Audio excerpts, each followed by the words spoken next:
Circular motion. तो circular motion ये छोटा सा टॉपिक है और ये जो टॉपिक है ये दूसरे क्वेश्चंस के साथ मिलकर के आता है ना। एनसीईआरटी में तो वैसे कोई एज इट इज टॉपिक नहीं दे रखा, सर्कुलर मोशन थोड़ा सा पार्ट दे रखा है, लेकिन अपन तो इसे डेप्थ में डिस्कस करेंगे, ठीक है। तो सर्कुलर मोशन क्या होता है, लिख लो। सर्कुलर मोशन क्या है, यदि कोई पार्टिकल किसी सर्किल की सर्कमफेरेंस के अलोंग मोशन करता है तो उसकी मोशन क्या कहलाती है, सर्कुलर मोशन कहलाती है। मान लीजिए तो इसकी रेडियस है ना, m क्या है मास और r क्या है रेडियस है ना, और ये मान लिया वेलोसिटी है। तो लिख लो if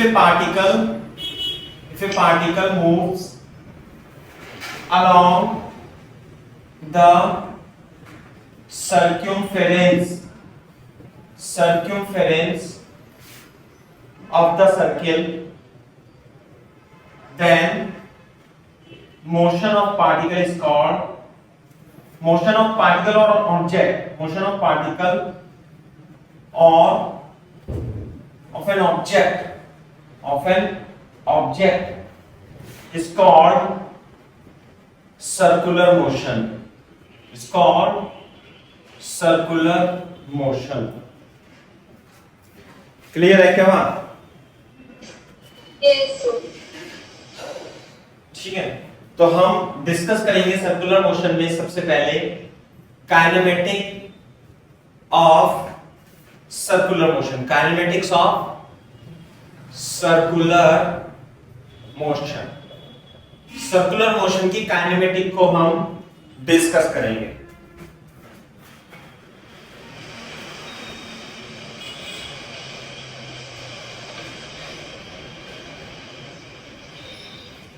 जैसे ट्रांसलेशनल मोशन की काइनेमेटिक्स को हमने डिस्कस किया था, ऐसे ही सर्कुलर मोशन की काइनेमेटिक को हम डिस्कस करेंगे।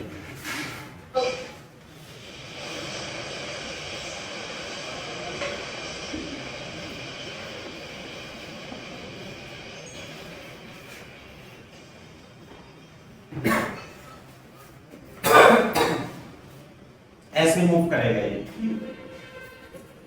The motion is called circular motion। यूं करके ठीक। तो सबसे पहले इसमें आप हेडिंग डालिए एंगुलर डिस्प्लेसमेंट। एंगुलर डिस्प्लेसमेंट जैसे ट्रांसलेशनल मोशन में डिस्प्लेसमेंट होता था उसी तरीके से इसमें एंगुलर डिस्प्लेसमेंट होता है ना। जैसे कि मान लेते हैं ये हमारा सेंटर ऑफ द सर्किल है, दिस इज व्हाट सेंटर से सी से मान लेते हैं, और ये रेडियस है। अब यदि कोई पार्टिकल ए पोजीशन से घूमता हुआ बी पोजीशन तक आ जाए, ए से क्या आ जाए बी पे आ जाए, तो ये जो रेडियस वेक्टर है, ये वाला रेडियस वेक्टर जो इसके सेंटर पर एंगल सबटेंड करता है वो कहलाता है एंगुलर डिस्प्लेसमेंट। क्लियर है क्या बात? मैं लिख देता हूं, angle subtended bye arc AB on the center of the circle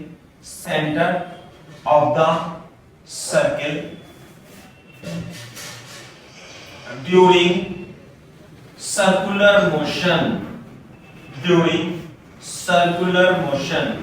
is called angular displacement। Clear है क्या बात? ये एंगुलर डिस्प्लेसमेंट क्या होता है?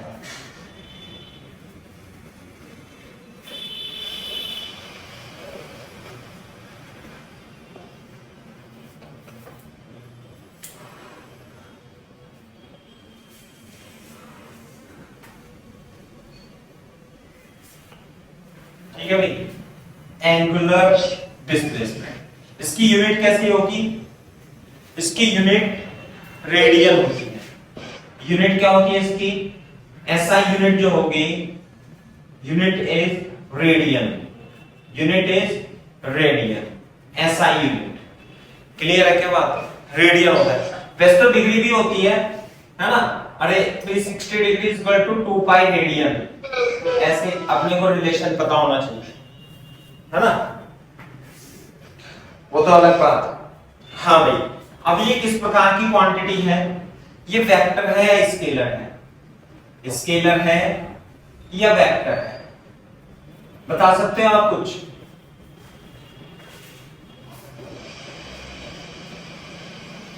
वेक्टर है। हाँ देखो, मैं इसमें बता देता हूं, ये थ्योरेटिकल है, आपको इसे याद रखना है। जैसे कि मान लिया कि लार्ज एंगल है, एंगुलर डिस्प्ले, लार्ज एंगल का मतलब कि मान लिया ये यहां से स्टार्ट हुआ और यहां तक पहुंच गया, तो मान लिया ये थीटा है, 60 डिग्री है, ऐसे कर 60 डिग्री का मतलब π/3 रेडियन है ए से बी। तो जो लार्ज एंगल होता है वो स्केलर क्वांटिटी होती है। जैसे मान लिया किसी यहां से लेके यहां तक 60 डिग्री आया, तो इसे हम क्या बोलते हैं? स्केलर क्वांटिटी होती है।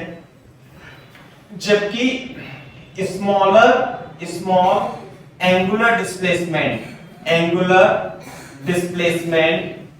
Is vector quantity. Small angular displacement का क्या मतलब है? बहुत छोटा सा। लार्ज एंगल तो हो जाएगा थीटा, क्लियर है क्या? स्मॉल एंगुलर डिस्प्लेसमेंट हो जाएगा डी थीटा। तो डी थीटा जो होती है वो वेक्टर क्वांटिटी है। Very small angular displacement is D theta, है ना? It is a vector quantity, it is a vector quantity. अब जब वेक्टर क्वांटिटी है तो इसका जो है डायरेक्शन भी आपको देना पड़ेगा। देखो ध्यान से, इसमें तो कोई दिक्कत ही नहीं है। यदि मान लिया कोई पार्टिकल 720 डिग्री यानी 4 पाई रेडियन घुमा, तो ये कैसी क्वांटिटी हो जाएगी? स्केलर। इसकी कोई डायरेक्शन नहीं होगी। लेकिन छोटे से इंस्टेंट में छोटा सा एंगल यदि वेरी इनफाइनाइटेसिमल एंगल यदि घूमता है तो it is called the vector quantity. और देखो, वेक्टर क्वांटिटी की direction right hand thumb rule से दी जाएगी। कैसे? Right direction is given by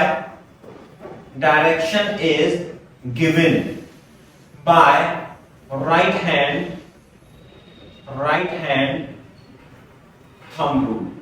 clear है क्या बात? Right hand thumb rule. Sir आपने जो स्केलर में बनाया ये क्लॉकवाइज तो हो सकता है। कैसे? दोबारा बोलो। अभी तो आप उसको ए से ऊपर बी को लेके गए ना एंटी क्लॉकवाइज। हाँ, ये उल्टा भी तो आ सकता है। हाँ, तो उसके लिए डायरेक्शन देनी पड़ेगी। हाँ वो मैं बताता हूँ भी आपको। इसमें तो कोई डायरेक्शन है ही नहीं। अब यहाँ देखो, मैं बता देता हूँ अभी, यदि आप ए से बी के लिए गए तो डायरेक्शन इसकी राइट हैंड थंब रूल से अवे फ्रॉम द बोर्ड होगी, यूं, ऐसे ऐसे। सही है? इसके नीचे लिख लेना यहाँ पे, अगर जो ये पार्टिकल मान लिया ऐसे से ऐसे घूम रहा है, ऐसे है ना, तो एंगल तो हो गया, देखो ये तो हो गया एंटी क्लॉकवाइज सेंस, है ना? या तो आप इसे बोलेंगे angular displacement is in anti clockwise sense और away from the body, away from the board. और यदि पार्टिकल ए से बी ऐसे क्लॉकवाइज घूम रहा है, यू घूम रहा है, तो एंगुलर डिस्प्लेसमेंट क्या होगा? क्या होगा angular displacement? Into the board. सही है? इसमें क्या होगा? Out of the board direction, है ना? या आप इसे एंटी क्लॉकवाइज सेंस कह सकते हैं, एंटी क्लॉकवाइज सेंस, ऐसे, है ना? Anti clockwise sense. अगर जो क्लॉकवाइज सेंस में है, क्लॉकवाइज सेंस में ऐसे है, तो ये जो होगा इसमें एंगुलर डिस्प्लेसमेंट अंदर की ओर होगा, इनटू द बोर्ड होगा। क्लियर है क्या बात? ये बहुत इंपॉर्टेंट है डायरेक्शन बतानी।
ठीक है बेटा, हाँ जी। ये है।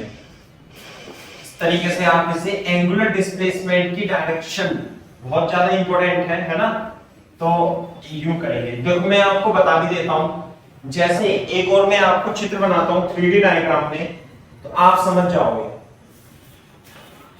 Angular displacement. देखना जरा, मान लिया कोई पार्टिकल है और ये ऐसे घूम रहा है, यहां पे था, अब यहां पे आ गया, ए से बी में आ गया, तो इसने वेरी स्मॉल डिस्प्लेसमेंट बनाया ऐसे डी थीटा, यू बनाया। तो इसकी जो डायरेक्शन होगी, देखो यू घूम रहा है, यदि कोई पार्टिकल ऐसे घूम रहा है, देखो यू ऐसे करके, एंगुलर डिस्प्लेसमेंट किधर होगा, यू ऊपर की ओर। तो ये ऐसे घूम रहा है, तो जो एंगुलर डिस्प्लेसमेंट है डी थीटा, वो वेक्टर ये है। ये तो एंगल सबटेंड हो गया ऑन द सेंटर, लेकिन जो एंगुलर डिस्प्लेसमेंट वेक्टर होगा along the axis of the rotation होगा और given by right hand thumb. Clear है क्या बात?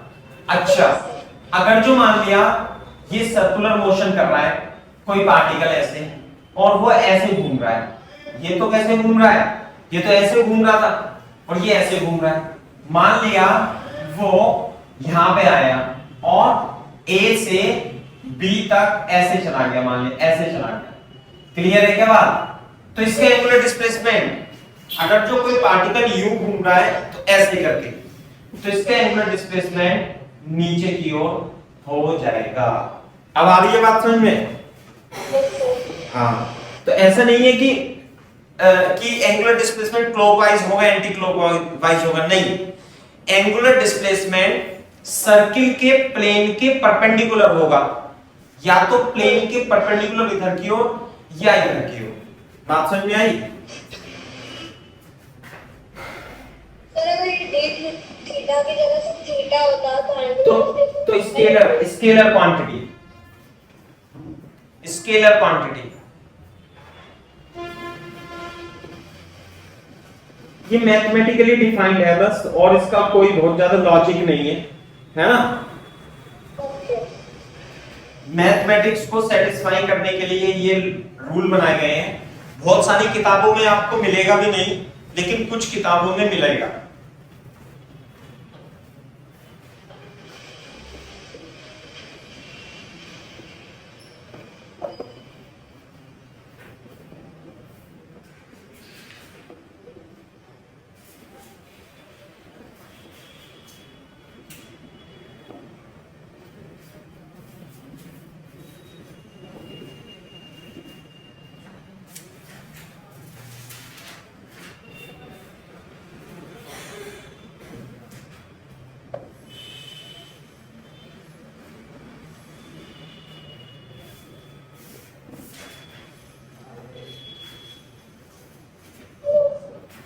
सही है बात? तो ये है। अच्छा, अब नेक्स्ट हेडिंग डालो, एंगुलर डिस्प्लेसमेंट के बाद एंगुलर वेलोसिटी। जैसे लीनियर डिस्प्लेसमेंट के बाद लीनियर वेलोसिटी होती थी, इसी प्रकार से एंगुलर वेलोसिटी होती है।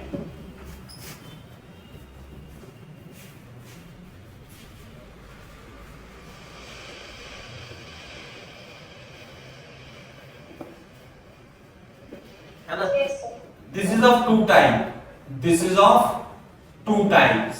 कौन कौन सी टाइप्स की होगी बता सकते हो? एक तो होगी फर्स्ट एवरेज एंगुलर वेलोसिटी। कौन सी? Average angular velocity. तो जैसे कि मैं बता देता हूं, एवरेज एंगुलर वेलोसिटी ये वेक्टर क्वांटिटी होती है पहली बात तो average angular velocity is defined as, है ना, से लिखेंगे एवरेज एंगुलर वेलोसिटी। मैं शॉर्ट में लिख रहा हूं, किताबों में तो आपके लिखा ही है, equal to total displacement, total angular displacement divided by total time taken. भाई ये तो हमें पता ही है ना। एंगुलर वेलोसिटी जो होता है, एवरेज एंगुलर वेलोसिटी का मतलब है किन्हीं दो टाइम इंटरवल के बीच में, यानी कि t2 माइनस t1, यदि t1 पर एंगुलर पोजीशन 1 थी और ये 2 थी, तो क्या हो जाएगा, ये delta theta upon delta t is the average angular velocity. सही है क्या बात?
ठीक है, पहला तो हो गया एवरेज एंगुलर वेलोसिटी, दूसरा क्या होगा बता सकते हो? Instantaneous angular velocity. जैसे हमने ट्रांसलेशनल मोशन की काइनेमेटिक पढ़ी थी, इसी प्रकार से सर्कुलर मोशन या रोटेशन मोशन की काइनेमेटिक पढ़ेंगे। तो जो किसी इंस्टेंट पर जो एंगुलर वेलोसिटी होगी वो क्या कहलाती है? एंगुलर वेलोसिटी कहलाती है, and it is nothing but ratio of delta theta to delta T when limit delta T tends to 0 and it is nothing but d theta upon dt। तो angular instantaneous angular velocity is nothing but d theta upon dt। ये मैंने लिखा नहीं है English में, आप समझ गए होंगे, है ना?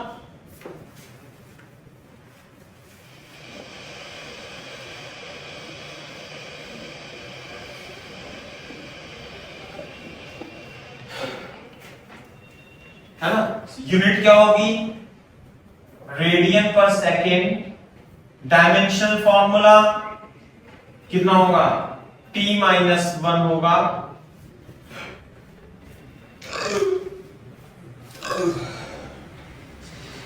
सही है?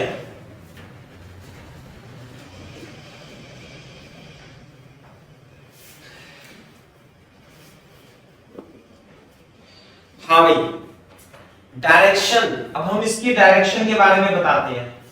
बोर्ड पे चलो एक मिनट रुको, डायरेक्शन बाद में, पहले मैं बताता हूं आपको angular acceleration. Angular acceleration, angular acceleration भी अल्फा से रिप्रेजेंट करते हैं और ये भी वेक्टर क्वांटिटी होती है। It is also a vector quantity. It is also a vector quantity. दो ही प्रकार का एंगुलर एक्सेलरेशन होगा। फर्स्ट होगा एवरेज एंगुलरेशन, दूसरा होगा instantaneous angular acceleration. Average angular acceleration, instantaneous angular acceleration.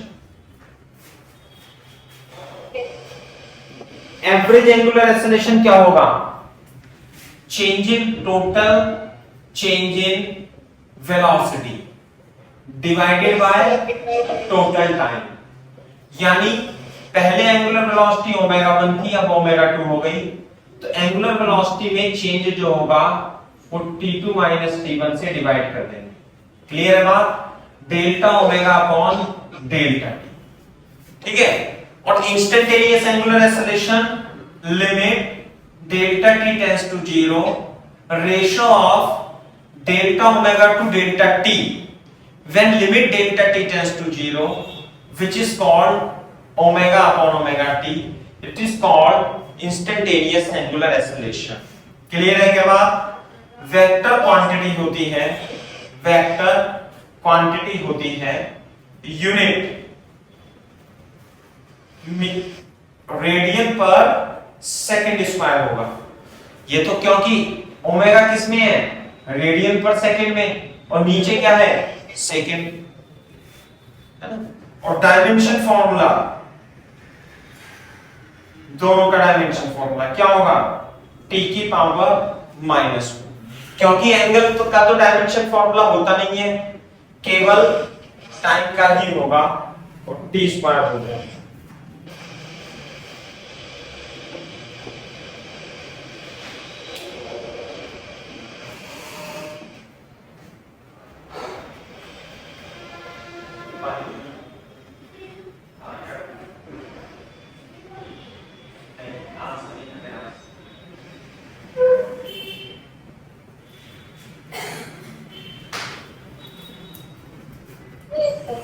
ठीक है भाई, अब मैं इसके बारे में आपको बता देता हूं कि इसकी डायरेक्शन कैसे देते हैं।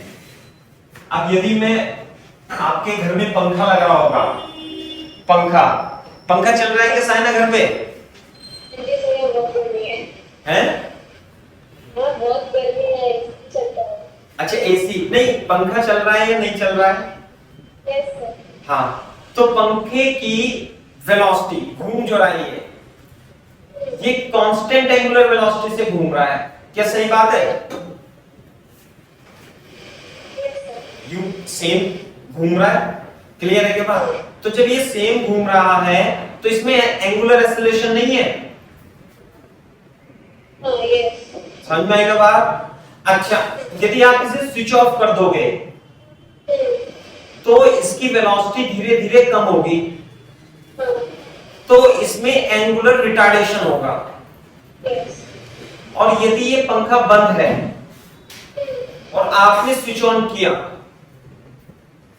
तो इसकी एंगुलर वेलोसिटी धीरे धीरे बढ़ेगी, तो इसमें एंगुलर एक्सेलरेशन होगा। बात समझ में आती है? Yes sir. अच्छा, अब ये एंगुलर एक्सेलरेशन और एंगुलर वेलोसिटी वेक्टर क्वांटिटी होती है। मैं इसकी डायरेक्शन के लिए आपको चित्र बनाता हूं, आप ध्यान से देखना। ये कॉपी कर लिया सब? Yes sir. देखो इधर, हाउ टू फाइंड डायरेक्शन, ऐसे लिख लेना, how to give direction of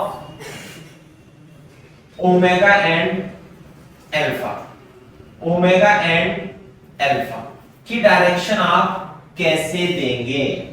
जैसे बोर्ड पे देखो, ये सर्कुलर पाथ है और ये कोई पार्टिकल ऐसे घूम रहा है, यू घूम रहा है, यू ऐसे कर, है ना, और ये हो गया इसकी एक्सिस।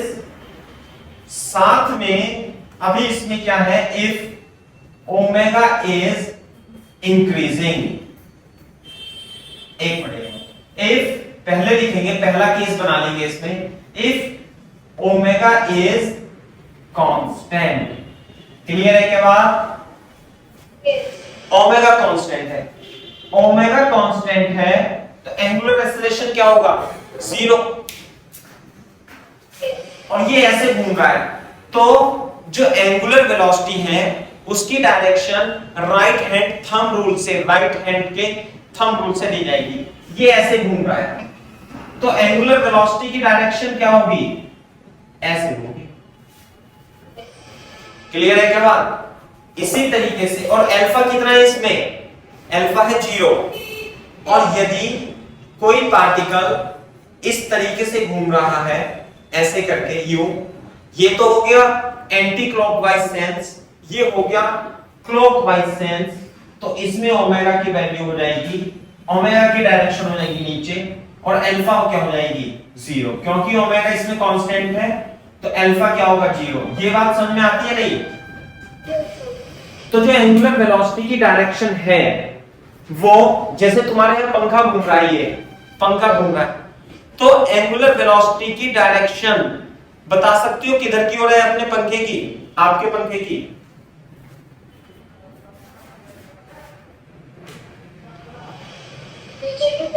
नीचे की तरफ, very good. Along the axis, along the axis होती है एंगुलर वेलोसिटी की डायरेक्शन। बिल्कुल सही बात है, कॉपी करो तेजी से। यस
ठीक है। अच्छा, अगर जो मान लिया एंगुलर वेलोसिटी मान लिया इसमें इंक्रीज होती है, जैसे केस 2 देख लो, ऐसे देख लो, इफ ओमेगा इज इंक्रीजिंग, यदि ओमेगा इंक्रीज होती है तो ओमेगा मान लिया ये ऐसे चल रहा है और ओमेगा हो रही है इंक्रीज, और ये वाला पार्टिकल ऐसे चल रहा है और ओमेगा हो रही है इंक्रीज, तो इसमें आप मेरे को ओमेगा की डायरेक्शन, तो ओमेगा इंक्रीज होगी तो एंगुलर एक्सेलरेशन होगा। यस तो ये बताओ इसमें एंगुलर वेलोसिटी की तो डायरेक्शन ये होगी, और एंगुलर वेलोसिटी और एंगुलर एक्सेलरेशन दोनों सेम डायरेक्शन में होंगे, तो अल्फा भी इधर ही होगा। यस समझे ना? और जबकि इसमें एंगुलर वेलोसिटी इधर है तो एंगुलर एक्सेलरेशन भी इधर ही होगा।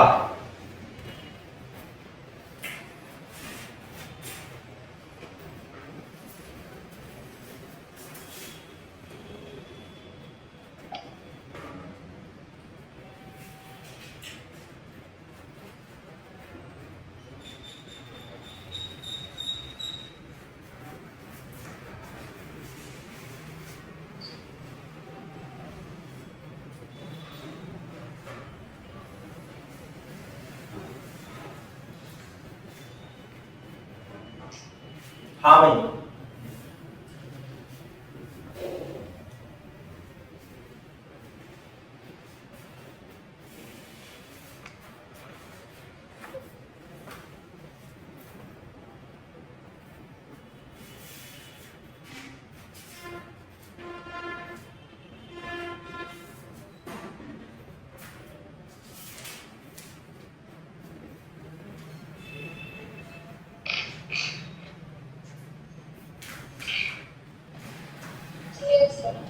अब मेरे को ये आप बता सकते हो कि पार्टिकल एंटी क्लॉकवाइज ऐसे घूम रहा है तो और ओमेगा कम हो रही है, यानी कि जैसे आप पंखे की स्विच को ऑफ कर दो तो एंगुलर वेलोसिटी कम होगी धीरे धीरे। इसमें आप मेरे को एंगुलर वेलोसिटी की डायरेक्शन बता सकते हो, ऊपर की ओर होगी या नीचे की ओर होगी? ऊपर। Very good. और एंगुलर एक्सेलरेशन की डायरेक्शन किधर होगी? Very good, opposite to the angular velocity. समझ में आई बात? और इसी तरीके से यदि ये ऐसे घूम रहा है तो एंगुलर वेलोसिटी तो नीचे होगी लेकिन एंगुलर एक्सेलरेशन ऊपर की ओर होगा, opposite to the angular velocity हो जाएगा।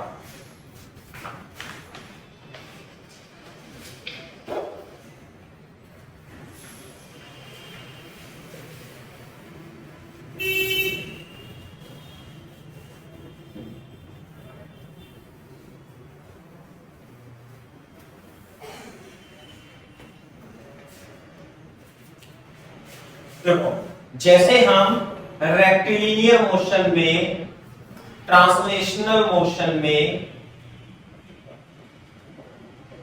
करते थे।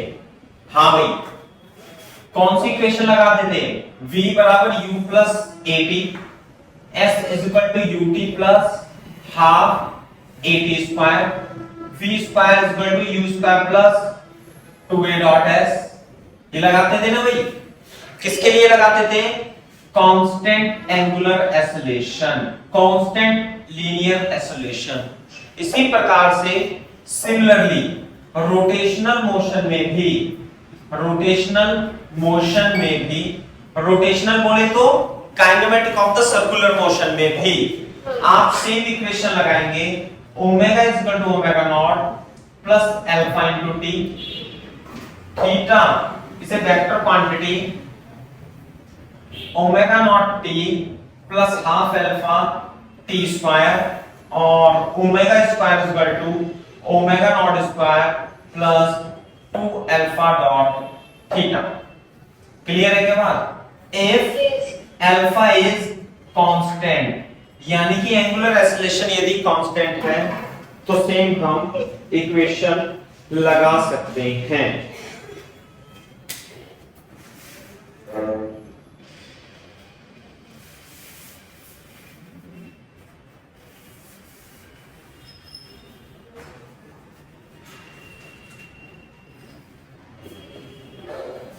जैसे हमने ट्रांसलेशन मोशन के क्वेश्चन किए थे, ऐसे ही सर्कुलर मोशन की काइनेमेटिक बोले या रोटेशनल मोशन बोले तो सेम ही कॉन्सेप्ट आपको लगाना है।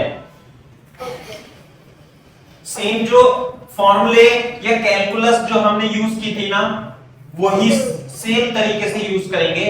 बस इसमें क्या होगा, u की जगह ओमेगा नॉट आ गया, इनिशियल एंगुलर वेलोसिटी, v की जगह फाइनल एंगुलर वेलोसिटी, s की जगह थीटा, a की जगह अल्फा, है ना, और टाइम तो है ही। मैं क्वेश्चन करा देता हूं अभी इसका।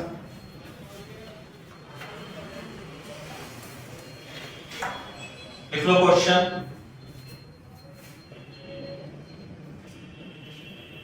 A particle revolve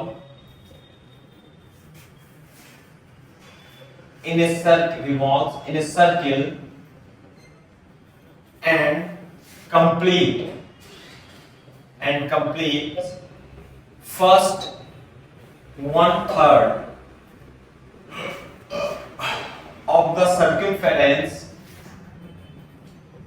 circumference in 2 seconds.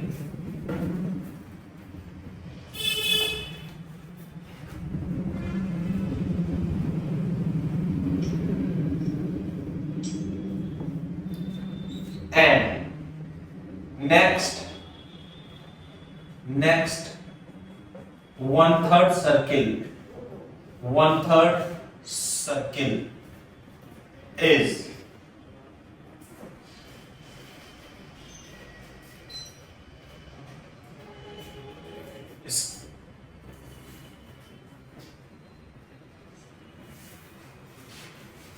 and next 1/3 circle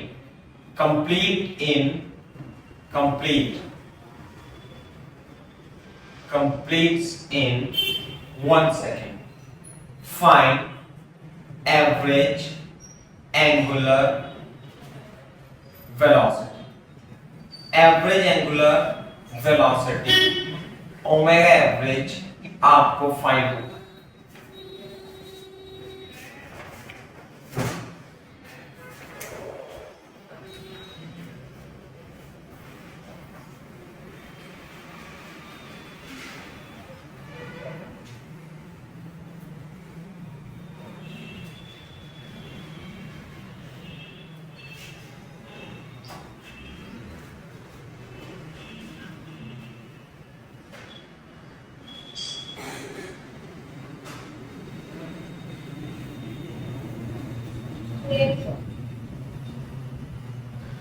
तो हाँ भाई, ये देखो, मान लीजिए सर्किल है, यहां से स्टार्ट किया तो 1/3 सर्किल इतना होगा ऐसे, तो ये एंगल जो होगा ये कितना होगा बेटा 1/3, 2/2π/3 डिग्री में नहीं लेंगे, रेडियन में लेंगे, सही है। तो यहाँ पे जो t1 लगता है वो 2 सेकंड लगता है, और नेक्स्ट वाले को कंप्लीट करने में ये भी एंगल कितना है 2/3 और इसमें टाइम लगता है t1 2 सेकंड, और इसमें टाइम लगता है यहां से लेके यहां तक गया और फिर यहां से लेके यहां तक गया, और इसमें लगता है 1 सेकंड। तो एवरेज एंगुलर वेलोसिटी कितनी हो जाएगी, total angular displacement divided by total time. Clear है क्या बात? Yes. तो θ1 प्लस θ2, हाँ भाई θ1 कितना है 2π/3 एंड 2π/3 और 2 प्लस 1 इक्वल टू 2π/, सॉरी कितना जाएगा 4π/3 प्लस 3 इक्वल टू 4π/9 और radian per second is the angular velocity, average angular velocity. जैसे आपने डिस्प्लेसमेंट डिस्टेंस का किया था ना रेक्टिलिनियर मोशन में, सेम उसी टाइप से करना है। Okay.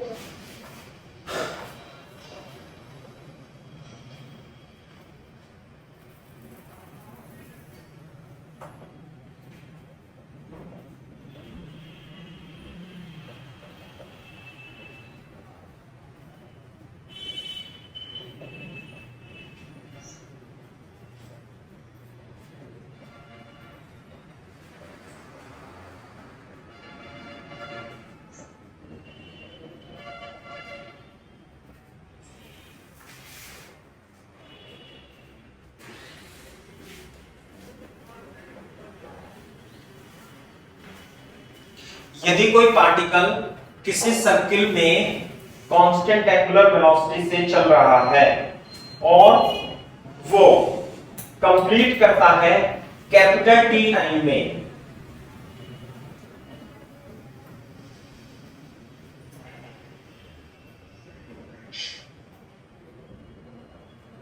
Yes.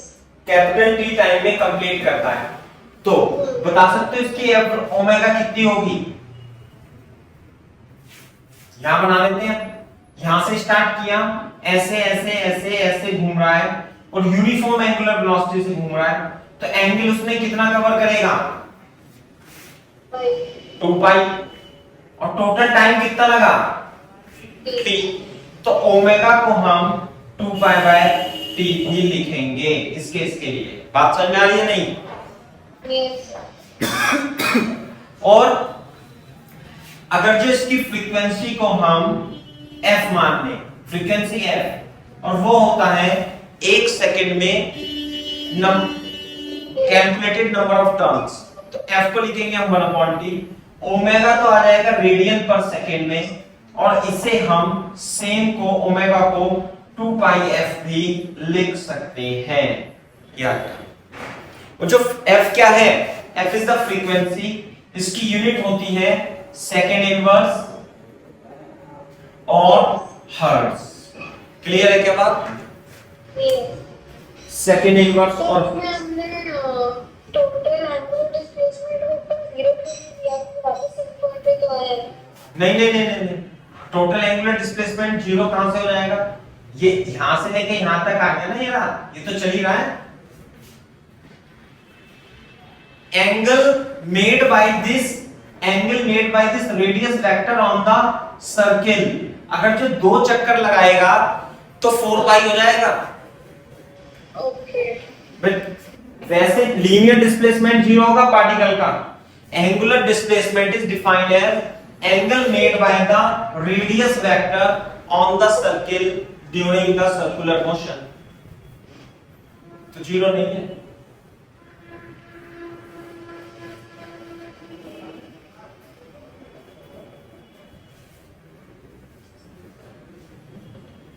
What is t? t is time period. Clear है क्या बात? तो यदि किसी ऑब्जेक्ट का यूनिफॉर्म सर्कुलर मोशन है और उसका टाइम पीरियड है, तो एंगुलर वेलोसिटी में और टाइम पीरियड में क्या रिलेशन होगा 2π/t,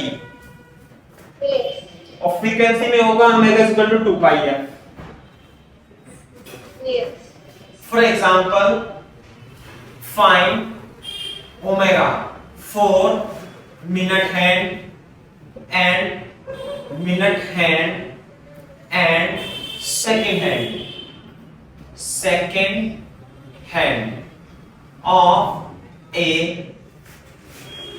वॉच के घड़ी की मिनट की सुई की एंगुलर वेलोसिटी। ओमेगा का मतलब होता है find angular velocity for minute hand and second hand of a watch.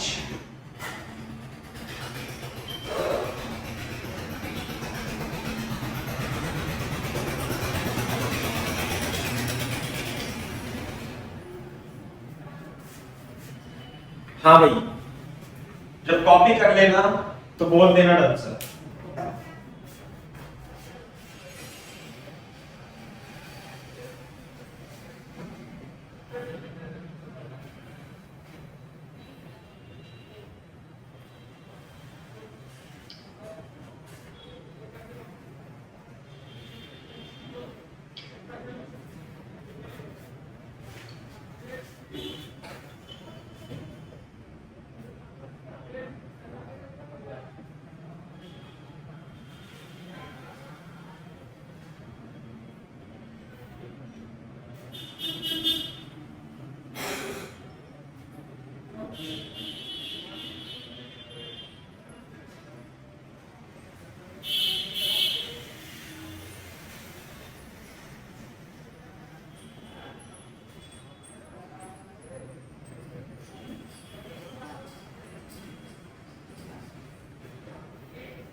ठीक है बेटा। तो मिनट हैंड और सेकंड हैंड तो बहुत बड़ी होती है यूं करके। ये तो पहले सेकंड हैंड के लिए बताते हैं, है ना। तो मेरे को इसकी एंगुलर वेलोसिटी बता सकते हो आप कितनी आएगी? divided by 60 क्या 60 time 60 सेकंड ऐसे। तो जो सेकंड हैंड के लिए है वो आ जाएगी π/30 रेडियन पर सेकंड। हाँ जी भाई साहब। अब हम बनाते हैं मिनट हैंड के लिए। हाँ मिनट हैंड, जो मिनट हैंड होती है वो थोड़ी छोटी होती है। बता सकते हो इसका टाइम पीरियड कितना होगा? divided by 60 minute. 60 मिनट लिखें या 3600 सेकेंड लिखें, तो जो इसका टाइम पीरियड होगा 2π/t, ये भी 2π/t आया था, 2π/60, तो ये जाएगा 2π/3600 यानी कि π/1800 रेडियन पर सेकेंड आया था। क्लियर है क्या बात? yes तो इस तरीके से आप अर्थ की निकालनी हो, जैसे अर्थ की है भाई, अर्थ का ओमेगा निकाल सकते हो 2π/t। टाइम पीरियड कितना होगा अर्थ का revolution around the sun? around the sun हाँ, उतने 365 days होता है। 365 days, 24 hour, 60 minute, 60 second, yes है ना। Radian per second is the correct answer. ये अर्थ के लिए हो जाएगा। अर्थ की angular velocity radian per second में इतनी आ जाती है।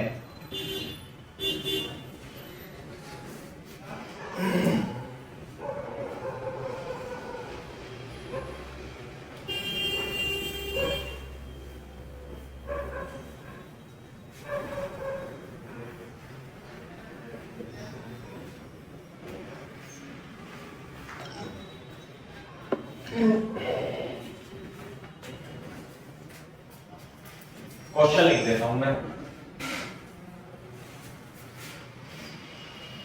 If a particle is moving in a circle, in a circular path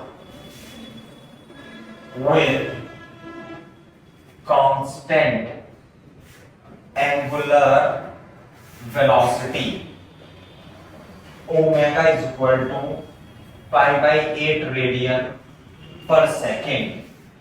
Find first angle made on center by radius vector in 2 seconds. Second, time to complete one revolution. Time to complete one revolution and half revolution. One revolution and half revolution.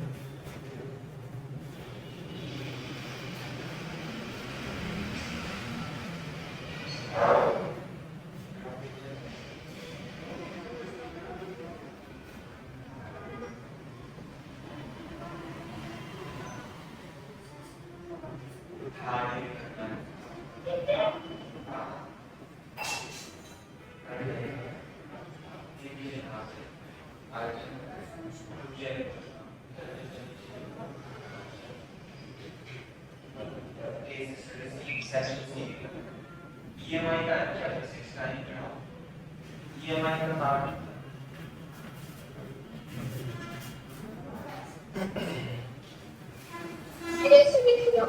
ठीक है तो बता देंगे हम इसमें क्या कि constant angular velocity ही पढ़ रहे हैं अभी तो हम तो ओमेगा दे रखा है इसमें pi by 8 radian per second तो 2 सेकेंड में ये कितना एंगल बनाएगा ये बता सकते हो क्या आप Yes, sir. कैसे बोर्ड पे देखो omega is equal to theta upon T angular displacement divided by time तो theta is equal to omega T याद रखना है अपने को कांस्टेंट एंगुलर वेलोसिटी में theta is equal to omega naught T plus half alpha T square ऐसे होता है ना Yes. तो एंगुलर एक्सेलरेशन 0 है तो theta is equal to omega t जैसे s बराबर ut आपने याद रखा हुआ है ऐसी रोटेशनल या सर्कुलर मोशन की काइनेमेटिक के लिए कांस्टेंट एंगुलर वेलोसिटी के लिए theta is equal to omega t हमें रखना है तो थीटा कितना होगा भाई ओमेगा टी ओमेगा है पाई बाई 8 और टी दे रखा है इसने 2 सेकेंड तो पाई बाई 4 रेडियन या आप 45 डिग्री बोल सकते हो Yes. Theta is equal to omega t छोटी छोटी सी बातें हैं है ना अगर जो बहुत अच्छे से क्लियर नहीं होंगी तो बहुत कंफ्यूजन पैदा करती हैं ये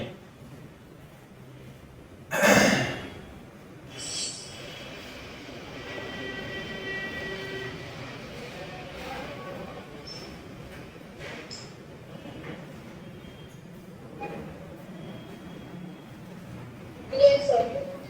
सेकेंड पार्ट में क्या करेंगे हम we have to find time to complete one revolution time to complete one revolution का मतलब है टाइम पीरियड आपको निकालना है Yes. तो हमारे पास रिलेशन है क्या omega is equal to 2 pi by t तो टी की वैल्यू 2 पाई बाई ओमेगा तो 2 पाई बाई 8 तो टाइम पीरियड आ गया 16 सेकंड ये क्या है बेटा दिस इज टाइम पीरियड एक चक्कर लगाने में लगा समय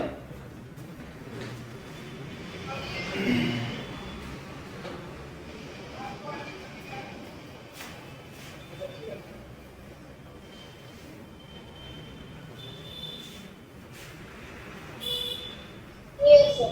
तो हाफ रिवोल्यूशन लगाने में कितना समय लगेगा भाई 8 seconds. 1 सेकंड लिख लो उसे फटाफट इन हाफ रिवोल्यूशन एग्जांपल लिखेंगे if particle starts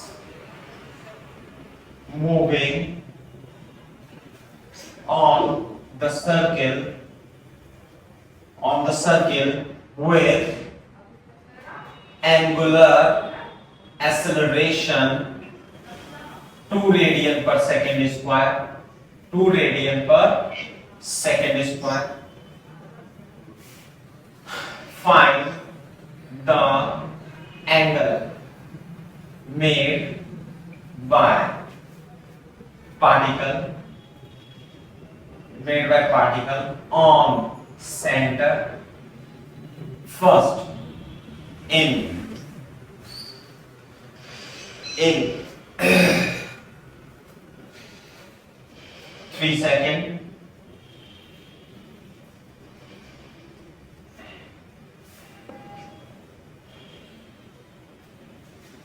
In 3 seconds and 3 seconds.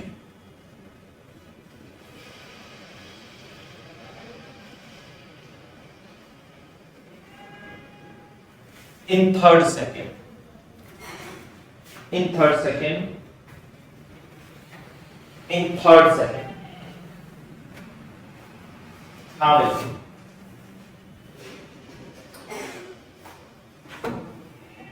Yes, समझ गया। कितना आंसर आएगा बताओ? Yes, समझ गया।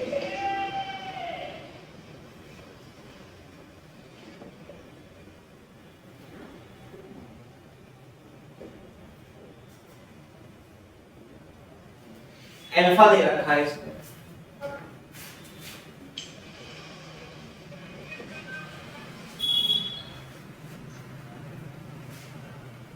स्टार्ट मूविंग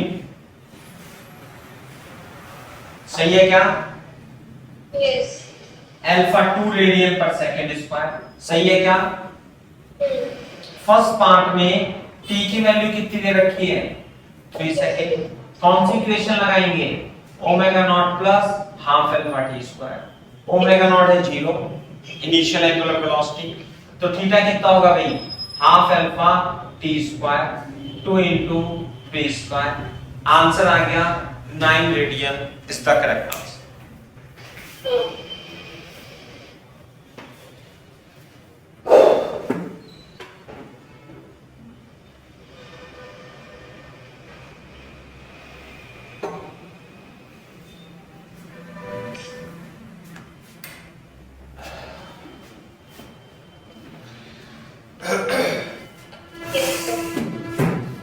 तो थर्ड सेकंड में कितना एंगुलर डिस्प्लेसमेंट होगा बता सकते हो? 5 radian. कितना? 5 radian is the correct answer. Yes, second का आंसर आएगा theta third will be equal to theta 3 minus theta 2। बात समझ में आती है नहीं? तो 3 सेकंड में कितना आया था? Half alpha 3 square minus 2 square. बात समझ में आ रही है? Yes, sir. 9 minus 4 is equal to 5 radian is the correct answer। तो बिल्कुल उसी की तरह है जैसे कि हमने ट्रांसलेशन मोशन में किया था, है ना? उसी की तरह है, सेम वैसे ही है। कुछ शुरू के काइनेमेटिक तो वैसे ही है जैसे if a particle start from point P and from point P and moves on the circle of radius r and its angular position is given by theta is equal to 2t cube t square plus 2t। Find first angular velocity at t is equal to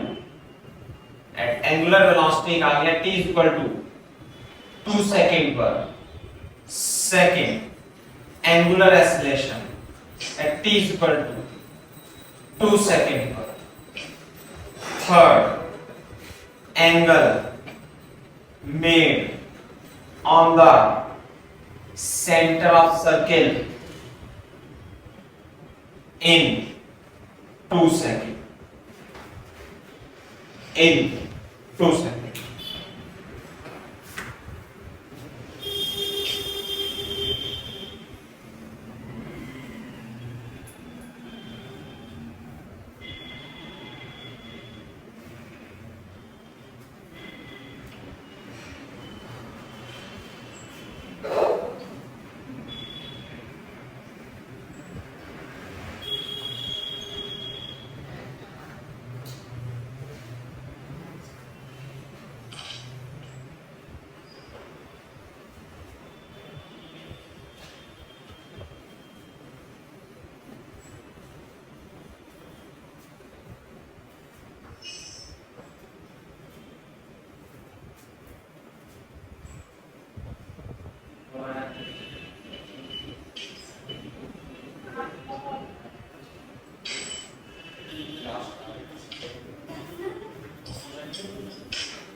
Yes, sir. हाँ भाई, तो ये तो simple ही है। Angular position दे रखी है, angular velocity कैसे निकालते हैं पता है आपको? Omega is equal to d theta upon dt। समझ में आ गया क्या? Yes, sir. तो कितना होगा 60 स्क्वायर प्लस 2t प्लस 2। तो इंस्टेंटेनियस एंगुलर वेलोसिटी आ गई कितनी? 60 स्क्वायर प्लस 2t प्लस 2 और t की जगह क्या रख लेंगे 2 सेकंड। तो 2 सेकंड पर एंगुलर वेलोसिटी 2 into 2 plus 2 4 छींक 24 और 4 प्लस 2 तो 30 रेडियन पर सेकंड आंसर आ जाएगा। Answer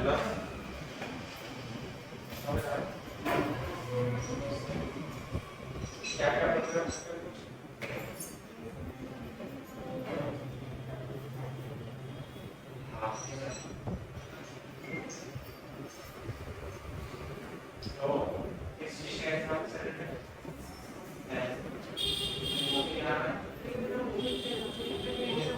Yes, sir.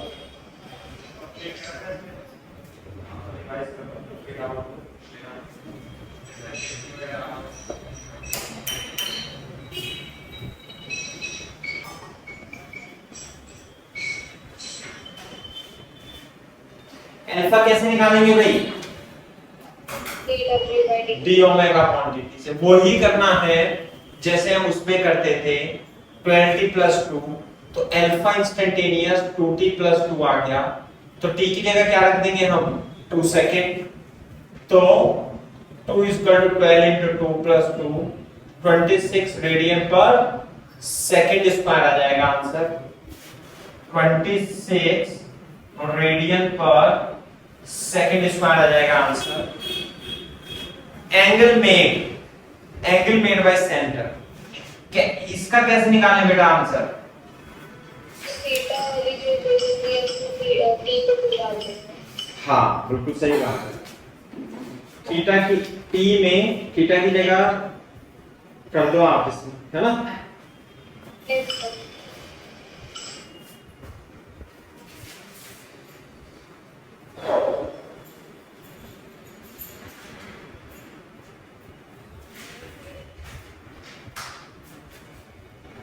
Yes, sir. ठीक है, तो ये हो जाएगा। तो इस तरीके से आप कर सकते हो, है ना? t की जगह यहाँ पे 2 रख दोगे तो एंगुलर पोजीशन आ जाएगी।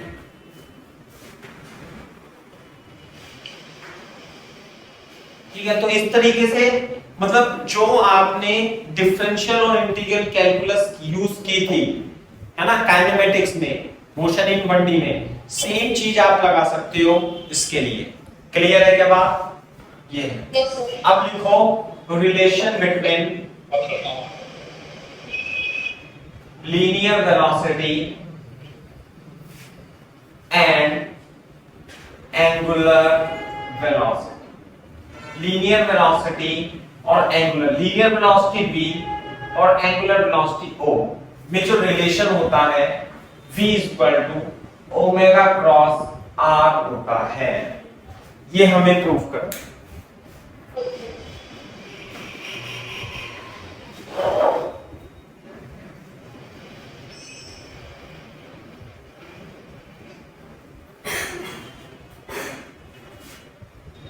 Yes, sir.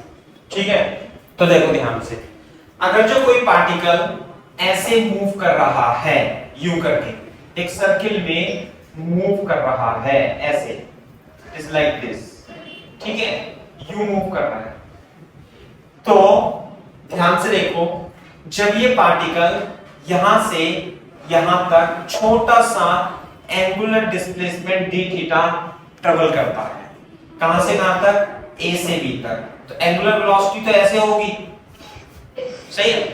अब मान लेते हैं लेट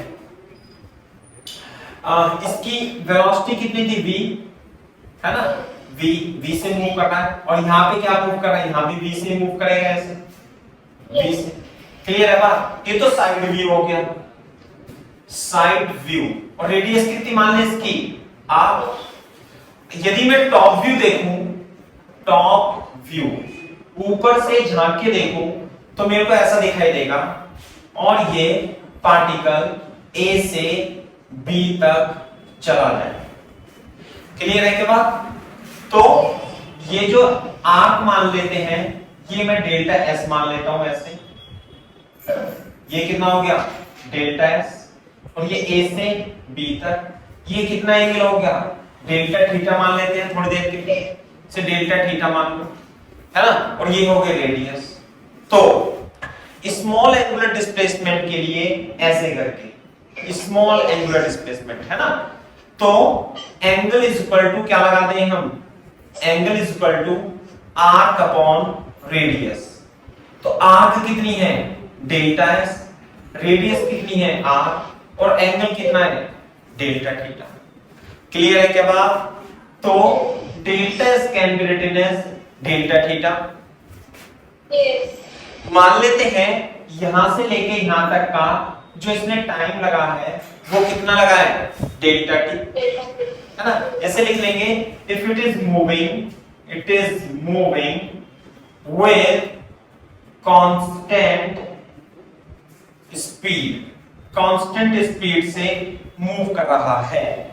तो ध्यान दो, क्या मैं दोनों तरफ डेल्टा टी से डिवाइड कर सकता हूं, है ना, तो जब डेल्टा टी से डिवाइड करूंगा तो ये क्या बन जाएगा, delta s upon delta t velocity, और आर, और delta theta upon delta t क्या बन जाएगा, ओमेगा। तो लीनियर स्पीड और रेडियस और ओमेगा में रिलेशन आता है v equal to omega, v equal to are omega.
ठीक है नहीं, तो ध्यान से देखो, ये तो हो गया मैग्नीट्यूड में रिलेशन, लेकिन वेलोसिटी, रेडियस वेक्टर और ओमेगा कैसी क्वांटिटी है, vector quantity in vector form, in vector form. कैसे लिखेंगे, v velocity is equal to r into r cross omega. ये कैसे आता है ये मैं अभी बताता हूं आपको, इन वेक्टर फॉर्म में v is equal to r cross omega. This is the relation between linear velocity and omega, angular velocity.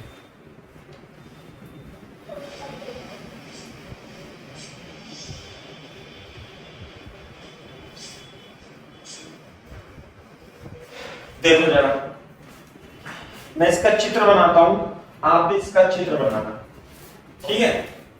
जैसे ये देखो, ये कोई पार्टिकल है ना, सर्कुलर मोशन ऐसे घूम रहा है। मान लिया किसी समय ये यहां पर है, किसी समय ये यहां पर है, सही है। तो ये ऐसे घूम रहा है, पार्टिकल कैसे घूम रहा है, यू, सही है क्या बात। तो जब यू घूमेगा तो ये तो वेलोसिटी वेक्टर हो जाएगा, ये वेलोसिटी वेक्टर। ये जो वेक्टर होगा ये रेडियस वेक्टर होगा। बात समझ में आ रही है नहीं। और ध्यान से देखो, ये होगा इसका ओमेगा वेक्टर। क्लियर है क्या। तो मेरे को ये बताओ, क्या ओमेगा और रेडियस वेक्टर एक दूसरे के परपेंडिकुलर होंगे।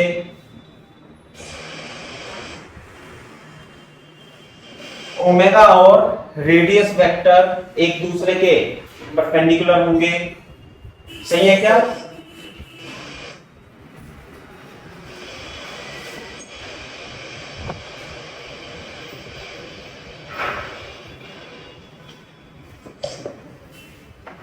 Hello sir. यस। हाँ सर। हाँ, क्या ओमेगा और रेडियस वेक्टर एक दूसरे के परपेंडिकुलर होंगे। हाँ सर, होंगे। और रेडियस वेक्टर को मैं थोड़ा आगे बढ़ा दूं क्या, यू करके। तो रेडियस वेक्टर और वेलोसिटी वेक्टर भी एक दूसरे के परपेंडिकुलर होंगे। यस। और ओमेगा वेक्टर और वेलोसिटी वेक्टर भी एक दूसरे के परपेंडिकुलर होंगे, यस। है ना भाई। ओमेगा, जैसे मान लो कोई पार्टिकल है और ये यू घूम रहा है, तो ओमेगा किधर होगा, ओमेगा इधर होगा, सही है ना। ओमेगा इधर होगा, वेलोसिटी ऐसे होगा, ये रेडियस वेक्टर होगा। और ओमेगा किधर होगा, ओमेगा इधर होगा। बात समझ में आ रही है नहीं। Yes sir. तो अरे ए क्रॉस बी, ए क्रॉस बी की डायरेक्शन किधर होती है, देखो ध्यान से। Particular vector. हाँ देखो, ये तो हो गया आर वेक्टर को, ये तो वेलोसिटी वेक्टर हो गया, ये आर वेक्टर हो गया। तो आर क्रॉस बी क्या देगा, ये angular velocity. R cross B, ये तो ना A cross B, R cross B बाहर की ओर ओमेगा वेक्टर है, और बाहर की ओर को डॉट से प्रोडक्ट करते हैं, रिप्रेजेंट करते हैं। तो आर क्रॉस ओमेगा, तो इन तीनों में जो रिलेशन है वो है आर क्रॉस ओमेगा वेलोसिटी, सही है क्या बात। Yes sir.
ओमेगा वेक्टर आप यहां भी बना सकते हो, देखो यू ऐसे, r cross b equal to omega, है ना।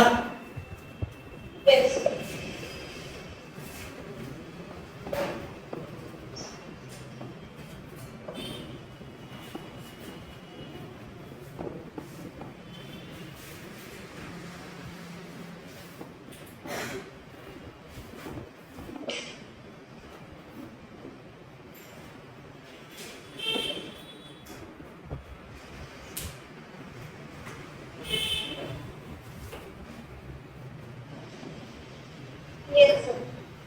चलो, तो ये है ना। तो ये बहुत ही इंपॉर्टेंट पॉइंट मैंने आपको बता दिया। v equal to are omega में रिलेशन किस प्रकार से होता है। सही है। अब लिखो, देखो सर्कुलर मोशन जो होती है, टाइप्स ऑफ सर्कुलर मोशन, ये दो टाइप की होंगी सर्कुलर मोशन। पहली कौन सी होगी, यूनिफॉर्म, दूसरी होगी नॉन यूनिफॉर्म। क्लियर है क्या बात। तो हम पहले हेडिंग डालते हैं यूनिफॉर्म सर्कुलर मोशन, जिसे हम शॉर्ट में यूसीएम भी कहते हैं।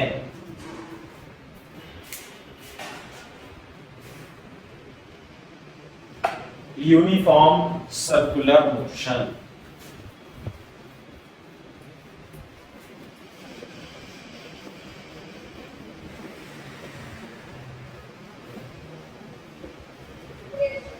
है ना। तो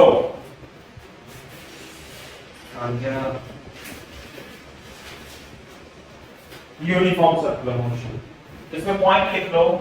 यूनिफॉर्म सर्कुलर मोशन क्या होगा, यूनिफॉर्म सर्कुलर मोशन जब कोई पार्टिकल किसी सर्किल में कांस्टेंट स्पीड से घूमता है तो वो मोशन यूनिफॉर्म सर्कुलर मोशन कहलाती है। लिख लो,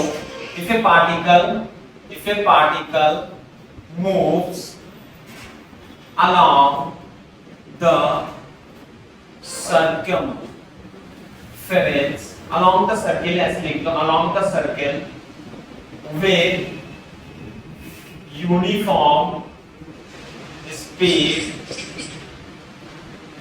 the motion is called uniform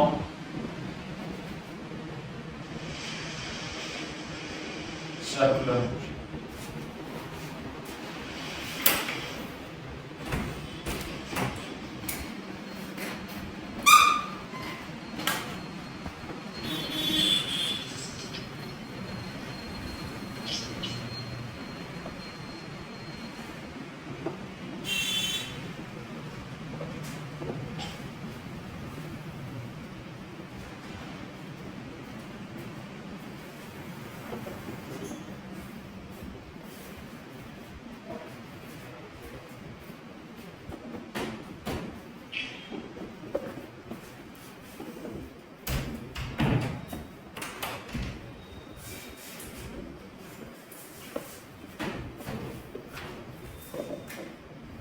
Then the motion is called uniform circular motion। देखो, जब कोई पार्टिकल ऐसे घूम रहा है कांस्टेंट वेलोसिटी, कांस्टेंट स्पीड से,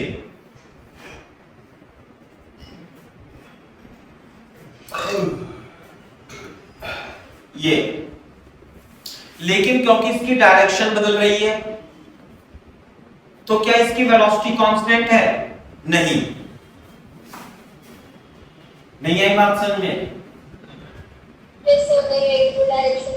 हाँ, तो इनके मैग्नीट्यूड तो हमेशा यूसीएम में क्या रहेंगे, सेम रहेंगे, बोलो। लेकिन क्योंकि इनकी डायरेक्शन बदल रही है इसलिए इनकी वेलोसिटी बदल रही है ना। लिख लो, in UCM speed remains constant, speed is constant, but direction is changing continuously। Therefore velocity is changing continuously। Velocity is changing continuously।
क्योंकि वेलोसिटी कंटिन्यूअसली चेंज हो रही है, इसलिए there must be some acceleration since velocity is changing, velocity is changing, therefore is changing, therefore there must be some acceleration. This acceleration is called centripetal acceleration. Centripetal acceleration. Clear है क्या बात? इस acceleration को क्या बोलते हैं? Centripetal.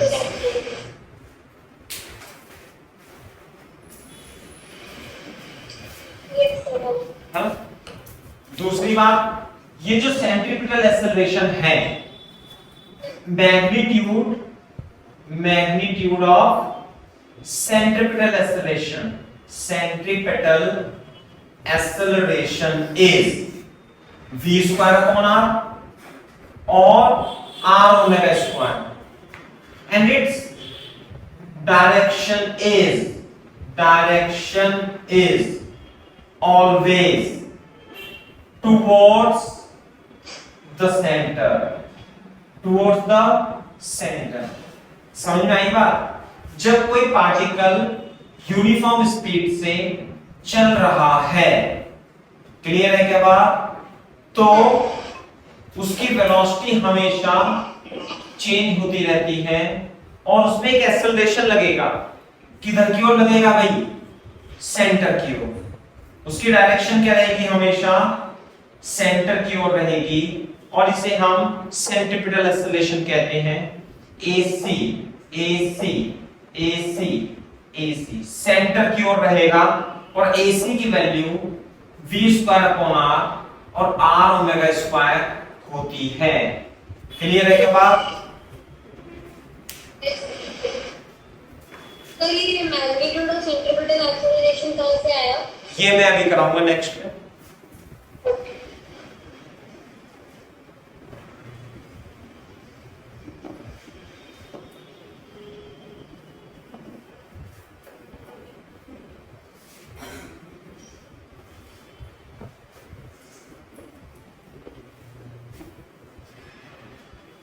Centripetal acceleration को radial acceleration भी कहते हैं। रेडियल एक्सेलरेशन, रेडियल का क्यों मतलब? क्योंकि ये अलोंग द रेडियस लगता है, इसे हम रेडियल एक्सेलरेशन भी AR से भी रिप्रेजेंट करते हैं। r ओमेगा और square v square upon r भी लिख सकते हैं। ये हमेशा किधर लगेगा बेटा? रेडियस की तरफ लगेगा, यानी अलोंग द रेडियस सेंटर की तरफ लगेगा। क्लियर है क्या बात? ये AR सही है।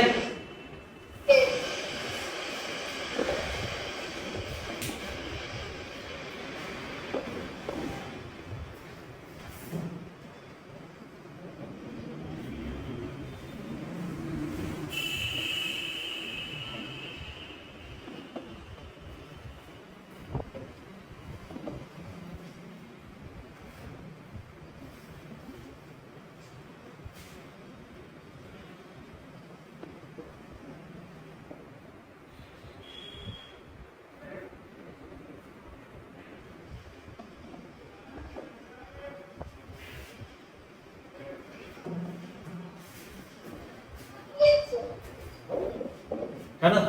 तो देखो, अब मैं इसका सेंट्रिपिटल एक्सेलरेशन का आपको डेरिवेशन करके दे देता हूं। ये बहुत ही इंपॉर्टेंट भी है, प्लस आपको आना चाहिए, बोर्ड में भी आता है इस तरीके से, स्कूल में पूछते रहते हैं, है ना, कि आता कैसे।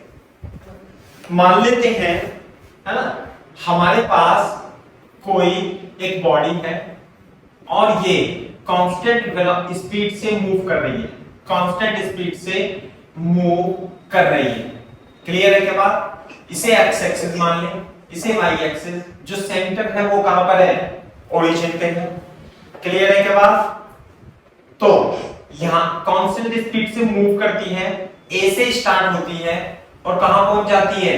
बी पे पहुंच जाती है ना, कांस्टेंट। तो एंगल कितना मेक करेगी ये? थीटा। बात समझ में आई? Yes, sir. हाँ, t इक्वल टू 0 से स्टार्ट करती है और t इक्वल टू t पर ये b पर पहुंच जाती है, a से b तक। तो वोट देखो, ये जो पॉइंट p होगा, इसका पॉइंट p मान लेते हैं इसके, तो p के जो कोऑर्डिनेट होंगे बता सकते हो वो कितने होंगे? इसे x मान लेते हैं, इसे y मान लेते हैं, तो ये हो जाएगा x, y, है ना? Yes. ऐसे लिख देता हूं, इफ a, चलो छोड़ो लिखना क्या है, तुम्हें पता तो है ही सही। रेडियस कितनी है इसकी r, तो जो x होगा ये होगा r cos थीटा और y जो होगा वो होगा r sin थीटा। क्लियर है क्या बात? यदि ये कांस्टेंट स्पीड से घूम रही है तो इसकी वेलोसिटी तो v होगी, Yes. और v equal to r omega relation आपको याद रखना है। Yes. यदि इसकी एंगुलर वेलोसिटी, इसकी लीनियर वेलोसिटी सेम है तो एंगुलर वेलोसिटी भी क्या होगी? सेम होगी। तो in time t angle made on centre कितना होगा भाई? Theta is equal to omega t. Clear है क्या बात? तो theta is equal to omega t, तो x जो होगा r cos omega t, y जो होगा r sin ओमेगा टी हो जाएगा। क्लियर है क्या बात? Yes. कॉपी करो इसे।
Yes, sir.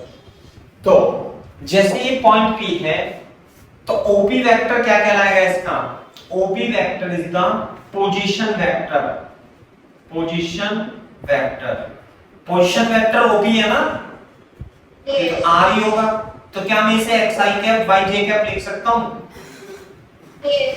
तो x की जगह r cos omega t i cap, r sin omega t j cap लिख सकता हूं।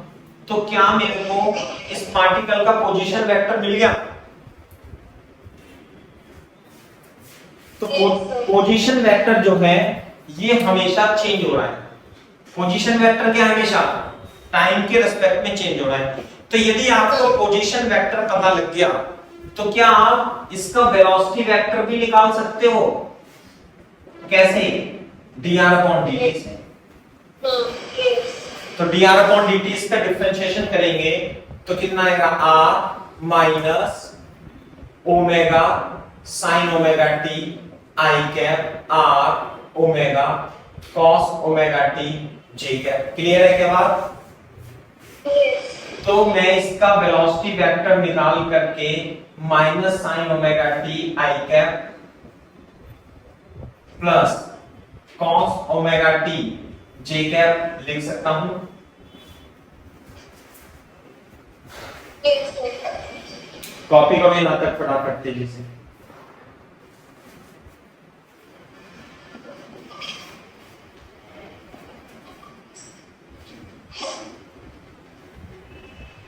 Yes, sir. हाँ, तो आपको वेलोसिटी वेक्टर भी मिल गया, तो एक्सेलरेशन वेक्टर कैसे मिलेगा, dv अपॉन dt से। तो r ओमेगा तो एज इट इज है माइनस साइन का differentiation omega cos omega t i cap, इसका differentiation minus omega sine omega t j cap. Clear है क्या? माइनस r ओमेगा स्क्वायर लिख के cos omega t i cap sine omega t j cap लिख सकते हैं क्या अपन इसे? तो ध्यान से देखो, क्या मैं इसे minus r cos omega t i cap r sin omega t j cap लिख सकता हूं? क्या ये पोजीशन वेक्टर नहीं है? Minus omega square r vector acceleration. तो जो एक्सेलरेशन है इस पार्टिकल का, पोजीशन वेक्टर तो ये हो गया, वेलोसिटी वेक्टर ये हो गया, तो एक्सेलरेशन जो है वो omega square multiply minus r vector है। इसका मतलब क्या है? What does it mean? It means it's acceleration is along the opposite to the direction of radius vector। इसके नीचे से लिखेंगे, यदि कोई पार्टिकल ऐसा है, ये रेडियस वेक्टर है, तो वेलोसिटी तो ऐसे होगी, तो जो इसका एक्सेलरेशन वेक्टर होगा वो एक्सेलरेशन वेक्टर इसका सेंट्रीपिटल एक्सेलरेशन इधर की ओर होगा, रेडियस की तरफ। सही है? और इसका मैग्नीट्यूड कितना होगा?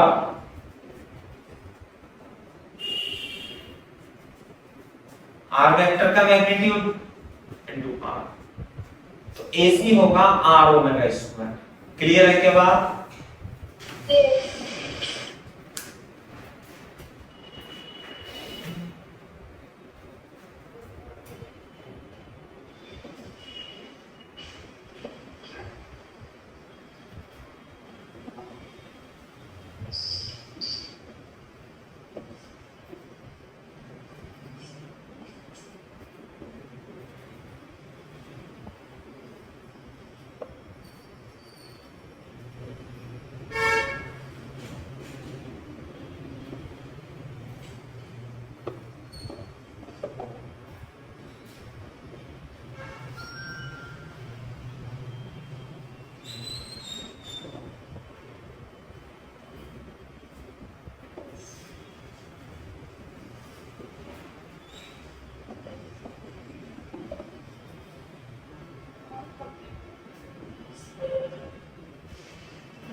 ठीक है ना?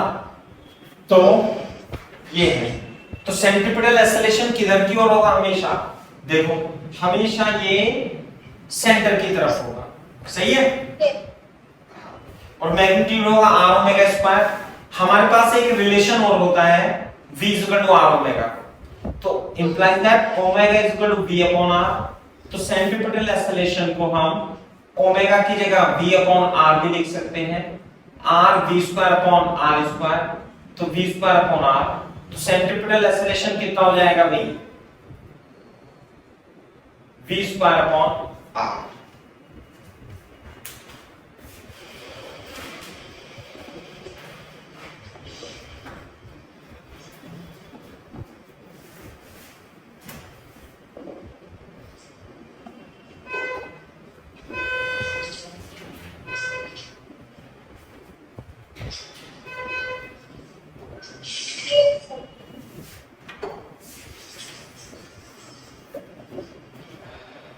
क्लियर है क्या बात है बेटा?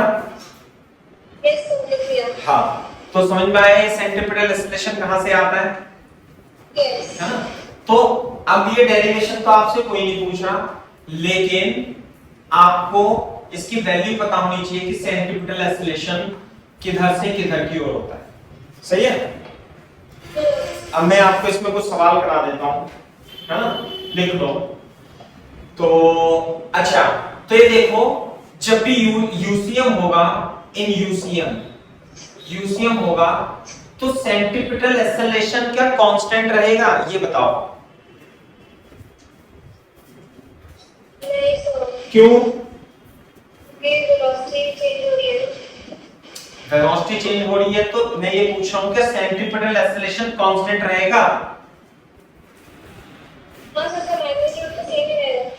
मैग्नीट्यूड सेम रहेगा, लेकिन क्योंकि डायरेक्शन चेंज हो रही है, AC1, AC2, AC3, AC4 बदलता रहेगा। सही है? यस वेलोसिटी भी बदलती रहेगी। क्लियर है क्या बात? लाइक दिस, लेकिन उनके मैग्नीट्यूड सेम ही रहेंगे। AC1, AC2, AC3 क्लियर है? और ये v square upon r omega square ही रहेगा। सही है क्या बात? Yes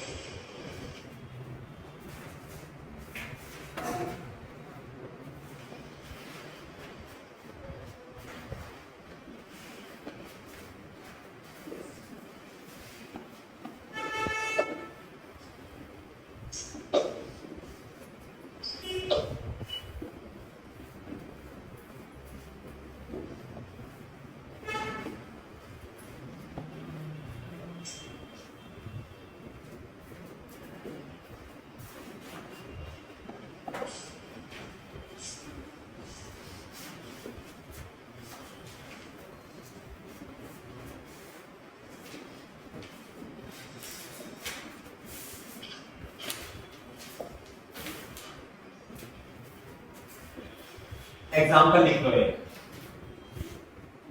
If a particle is moving with angular velocity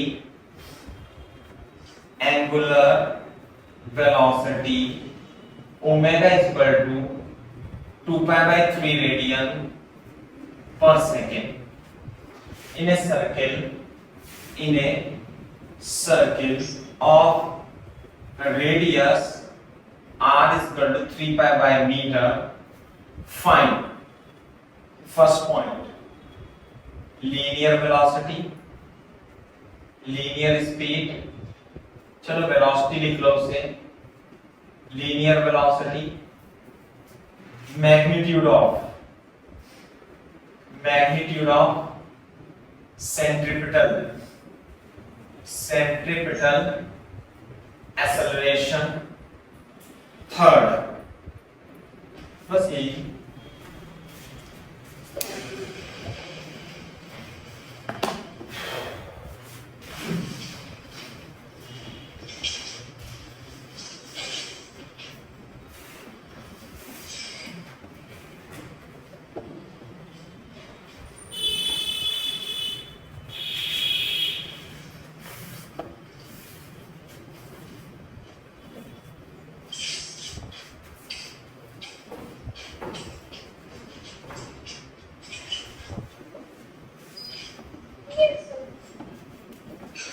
हाँ भाई, क्या लेंगे हम? v equal to r omega, v equal to r omega. तो लीनियर वेलोसिटी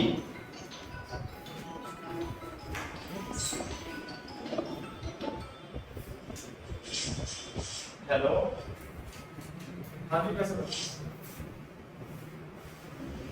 ये आज तो नहीं आना, हाँ 2 बजे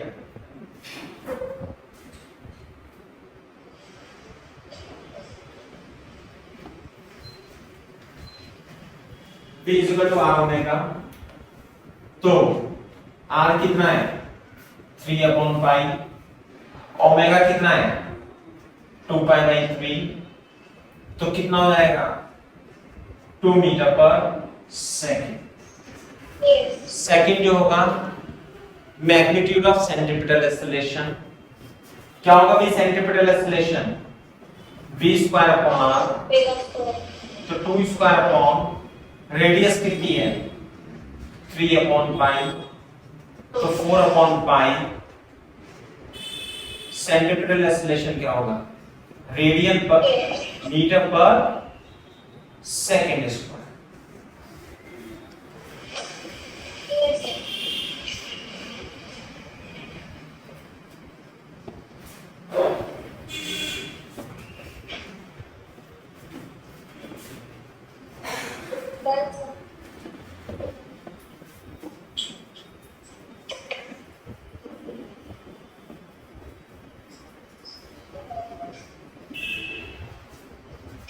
हाँ देखिए, तो एग्जांपल लिख लो। If a particle is moving with constant speed 2 meter per second on a circle r is equal to 5 meter.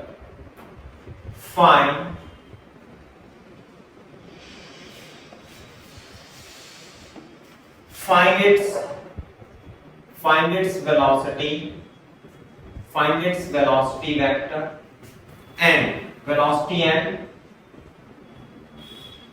acceleration vector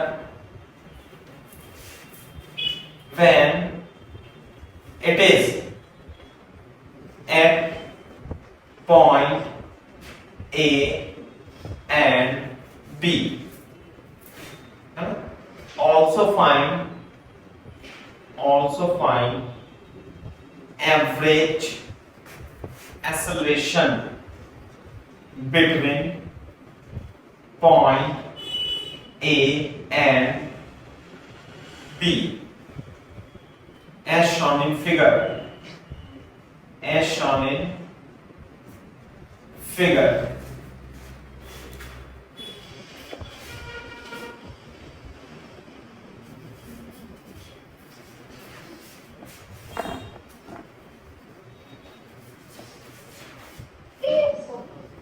है ना, फिगर क्या है वो मैं बता देता हूं।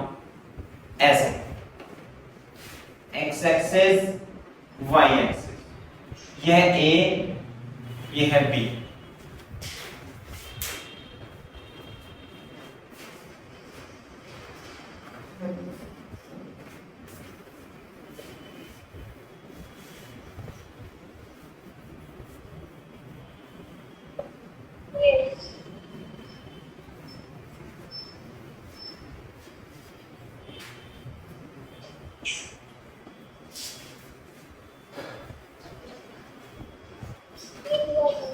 ठीक है, तो ये एक्स एक्सिस वाई एक्सिस है, तो आपको वेलोसिटी वेक्टर और एक्सेलरेशन वेक्टर बतानी है जब वो ए पर है और बी पर है। तो कैसे बताएंगे बताओ।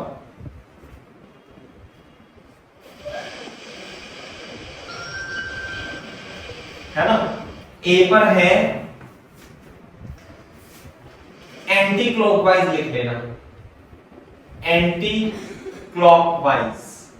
यहां पे बेटा एंटी क्लॉकवाइज लिख लेना, यू घूम रहा है यू। तो जब वो ए पर है तो उसकी वेलोसिटी वेक्टर हो जाएगा ये, बोलो। और मैग्नीट्यूड कितना स्पीड 2 मीटर पर सेकेंड। तो जब ए पर है तो v1 vector 2j cap metre per second हो जाएगा, सही है।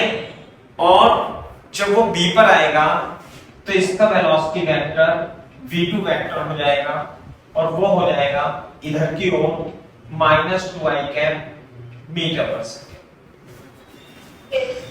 क्लियर है? के बाद सर अगर ये पॉइंट कहीं बीच में होता है, बीच में होगा तो थीटा बीटा देगा फिर वो। अगर जो मान लिया यहां पे होगा, यहां पे, तो निकाल देना आप, मैं निकलवा देता हूं अभी। एक ऐसे करके ऐसे आ जाएगा फिर। ओके ठीक है। तो कंपोनेंट कर देना आप, एक्स एक्सिस में अलग, वाई एक्सिस में अलग। ठीक है।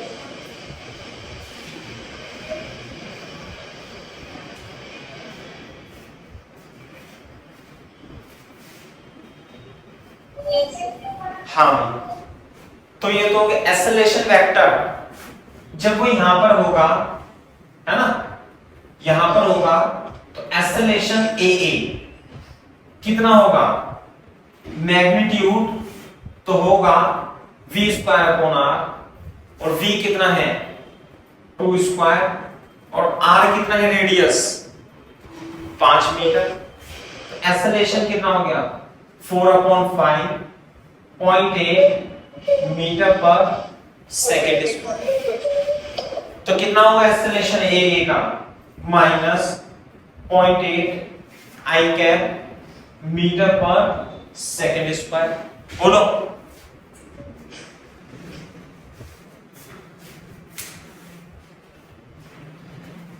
बी का एक्सेलरेशन क्या होगा? बी का एक्सेलरेशन इधर की ओर होगा, ए बी।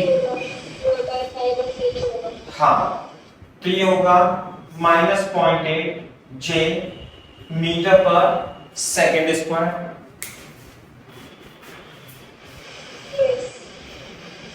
ये हो जाएगा एक्सेलरेशन। उसके बाद क्या पूछ रहा है वो? Average acceleration between point A and point B. Average acceleration, average acceleration का फॉर्मूला क्या आपको पता है?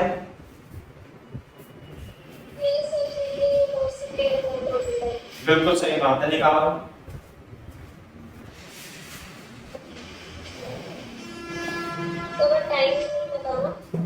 टाइम तो आपको निकालना पड़ेगा।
हाँ भाई,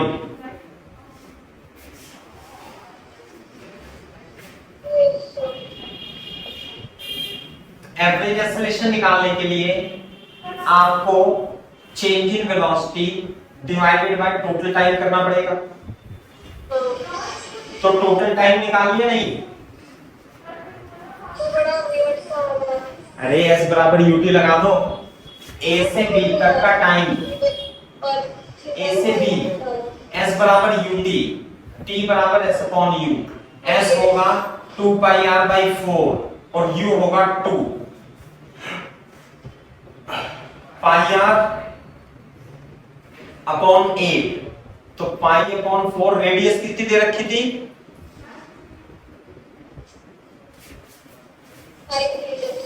5। तो 5 तो t हो गया 5 पाई बाई 4 सेकेंड। क्या आंसर सही है? नहीं तो मेरे एंगुलर डिस्प्लेसमेंट लिखा हुआ उससे भी आएगा तो, लेकिन ओमेगा थोड़ी ना पता है अपने को, फिर आपको इसमें ओमेगा निकालना पड़ेगा। है। लेकिन आप ये निकाल दो ना, ये s कितनी है? s s is equal to ut और u कितने, ये डिस्टेंस कितने रेट से कवर हो रही है? 2 मीटर पर सेकंड से,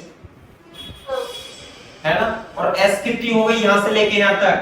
2 पाई r बाई 4। तो टाइम आ गया।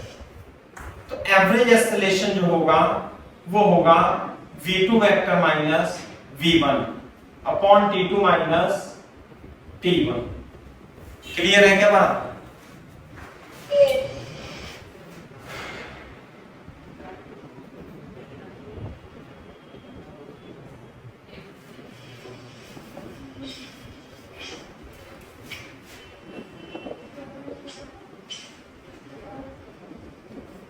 टोटल टाइम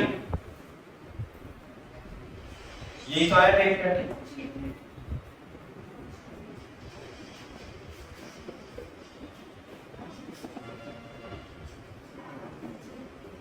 क्या ये मेरी बात समझ में आ रही है आपको?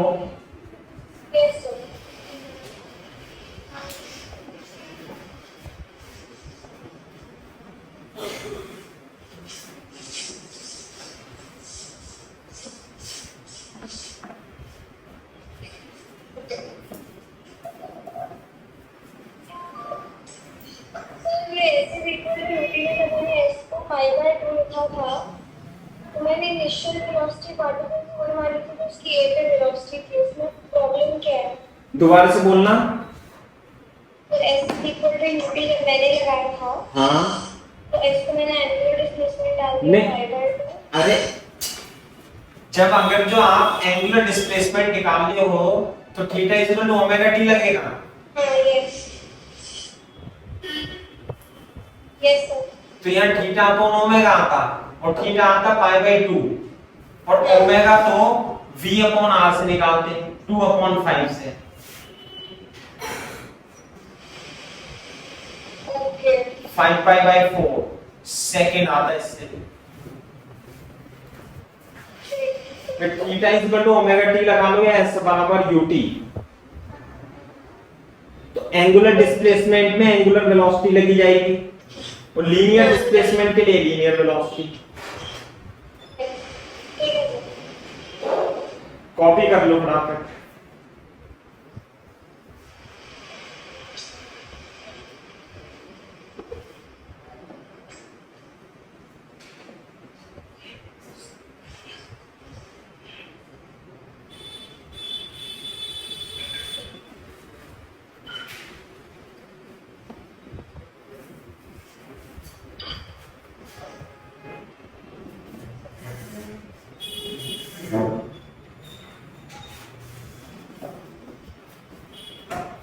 यस सर लिखो।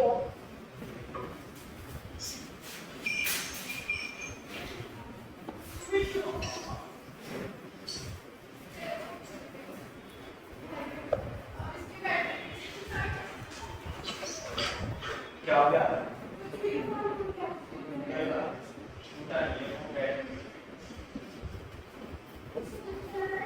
हाँ बेटा।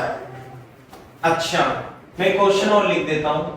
If a disc is rotating, if a disk is rotating from rest, start rotating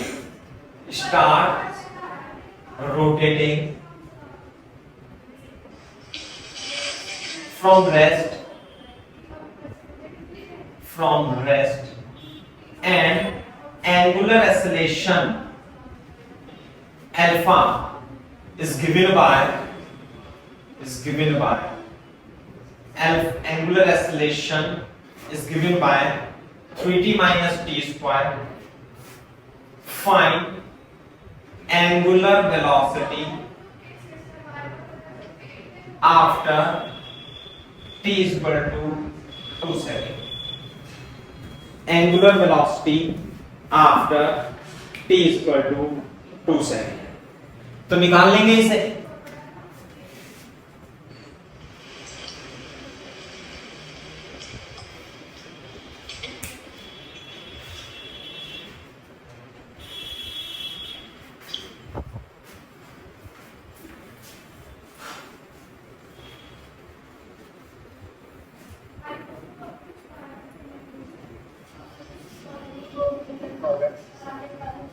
Yes, sir, लिख लिया. तो अल्फा को क्या लिखेंगे हम? D omega upon D T, 3t minus T square. तो डी ओमेगा क्या आएगा? 3t minus T square into D T. Clear है? तो हम एंगुलर वेलोसिटी का इंटीग्रेशन कर देंगे डी टी. तो t बराबर 0 पर 0 है और t बराबर 2 सेकेंड पर ओमेगा. यदि ये रेस्ट पे नहीं होती तो यहाँ पे हम ओमेगा रख देते. तो omega minus 0 3t square upon 2 minus t की power 3 upon 3 from 0 to 2. Clear है? Yes. Omega is equal to 3 upon 2 square minus 2 की पावर 3 अपॉन 3 माइनस 0. तो ओमेगा हो जाएगा 6 minus 8 upon 3, 6 18 radian per second. Clear है क्या बात? Yes, sir.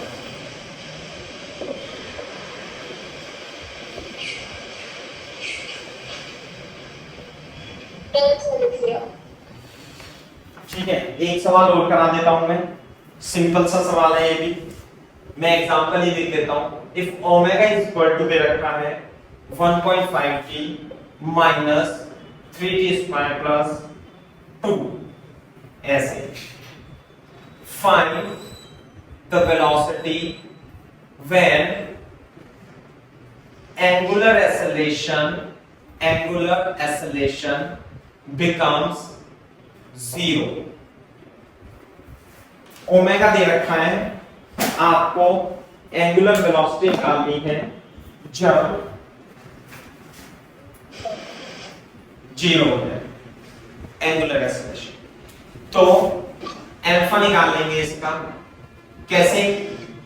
D omega upon D T. कर देंगे. हाँ, 60 is equal to 0. तो t is equal to 1.4 upon 6, 15 चौका 60, 1.4 सेकेंड. तो ओमेगा कैसे निकालेंगे?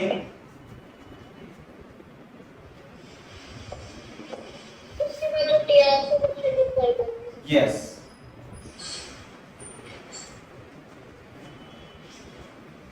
प्लस 2 तो कर लेंगे इसे कैलकुलेट. ठीक है?